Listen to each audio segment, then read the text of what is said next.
Pennsylvania is a key battleground state, as we all know, with races such as Lieutenant Governor John Fetterman versus Dr. Oz for the Senate, and Josh Shapiro versus Doug Mastriano for governor.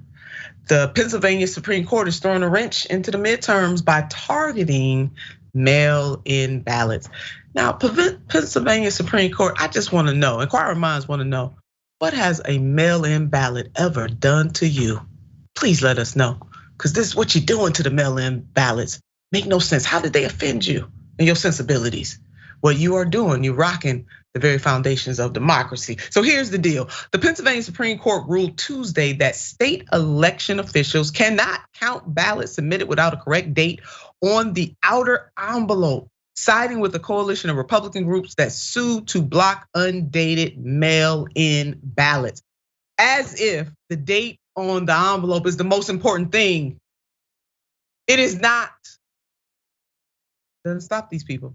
The 6-judge High Court ordered election officials to, quote, refrain from counting any absentee and mail-in ballots received for the November 8th, 2022 general election that are contained in undated or incorrectly dated outer envelopes, even if they were received on time, pointing to 2 specific Pennsylvania statutes. Thank you, Jake Johnson from Common Dreams. Again, this makes no sense. People are voting for the November 8th general. They know when they're voting. So maybe they made a mistake and they didn't put the date on the envelope. Again, that is not the most earth-shattering thing that can happen. But obviously to these Republicans, it is. Jordan.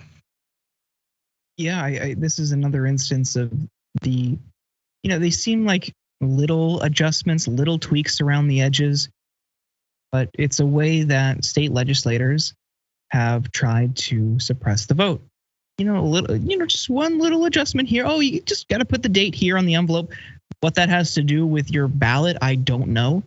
That's what I think is most important, not specifically what day you put on the outside of an envelope, but whatever, through voter ID laws, through matching signatures exactly to your registration, all of these different types of things, when applied, always disproportionately affect the most marginalized people. And that is why they're doing it. It's not because it's going to suppress the votes of the rich, white, suburban areas. It's because they have found that all of these different things, all these tweaks around the edges have a disproportionate effect. And that's why they keep doing it. So yeah, I don't care what the envelope, what the date on the outside of the envelope is. And I know you don't, and I don't think anybody should care. If it's received before the election date, it should count. One person, one vote, it's simple as that. But we're living in a society where they want to rig the system to stay in power. And ultimately, if people like Mastriano wins, he already said he's going to crush unions. If Dr. Oz wins, he wants to push to privatize Medicare. All of these awful things. They want to restrict people's right to choose. They're terrible on a whole host of issues. These are not people we want anywhere near the levers of power in our government. No, not at all. And they are being clear. So we should believe them. They are letting us know exactly who they are, and we should believe them. And so Lee Chapman, acting Secretary of the Commonwealth, argued against the ruling. Let's take a look. In a recent filing, Chapman warned the GOP coalition was pushing an order the wheel disenfranchise thousands of qualified Pennsylvania voters, predominantly older citizens, because the voter omitted or incorrectly wrote a date that serves no function, Jordan, exactly what we were arguing, in the administration of Pennsylvania's elections. As a matter of both state and federal law, county boards may not disqualify ballots based on an omission of or error in the handwritten date, the brief contended.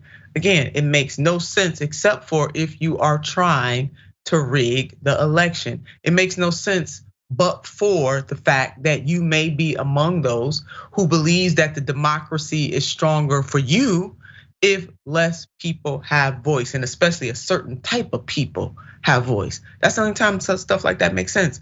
So when you hop over to Pennsylvania's voting and election information website, it provides steps for mail-in and absentee ballots, and they are the following. Step 1, obviously read the instructions carefully and mark your ballot. Step 2, seal your ballot in the inner secrecy official election ballot envelope. So it's 2 envelopes that you have to use. We do that in Ohio as well.